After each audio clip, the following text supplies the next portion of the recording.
Be very interested in design, technology, and the environment.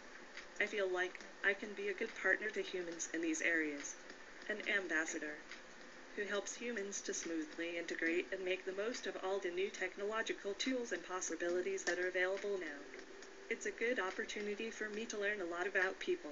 So she has cameras in her eyes and algorithms which allow her to see faces, so she can make eye contact with you, and she can also understand speech and remember the interactions, remember your face. So this will allow her to get smarter over time. Our goal is that she will be as conscious, creative, and capable as any human. In the future, I hope to do things such as go to school. En science-fiction, l'androïde, c'est un robot construit à l'image d'un être humain. Le film Terminator nous le présente, du moins nous l'avait présenté sous une forme de robot androïde doté d'une intelligence artificielle qui lui permettait de suivre une cible humaine. Depuis plusieurs années, certaines sociétés de robotique telles que Boston Dynamics aux États-Unis auraient mis au point des robots humanoïdes mais sans l'intelligence artificielle. Les premières vidéos que vous avez vues dans cette vidéo vous montraient le robot Putman en test sur un tapis roulant. Ensuite, la deuxième vidéo vous présentait le robot Atlas qui là se déplaçait sans câble, équipé d'une batterie et de logiciels informatiques intégrant des algorithmes qui lui permettent de se maintenir en équilibre.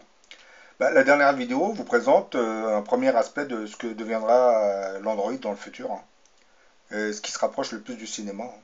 C'est le robot Sophie. Ce robot dit Android est capable d'imiter plusieurs sentiments avec son visage et peut entamer un dialogue avec ses interlocuteurs. Bien entendu, les réponses sont un enregistrement, car Sophia ne possède pas encore d'intelligence artificielle.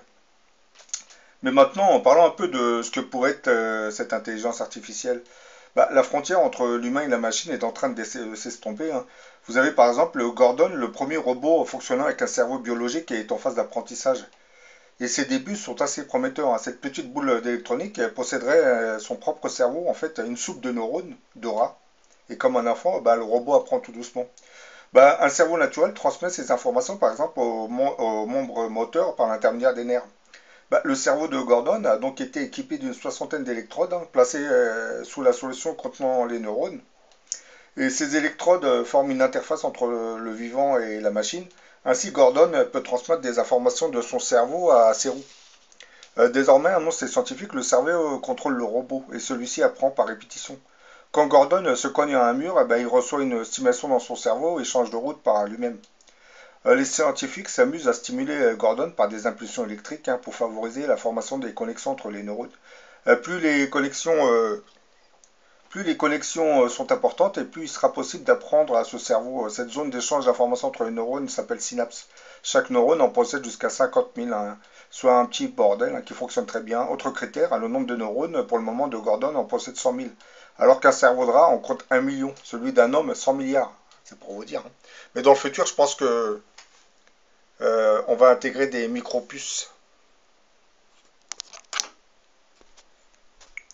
On va intégrer des micro-puces qui vont augmenter l'intelligence de l'Android.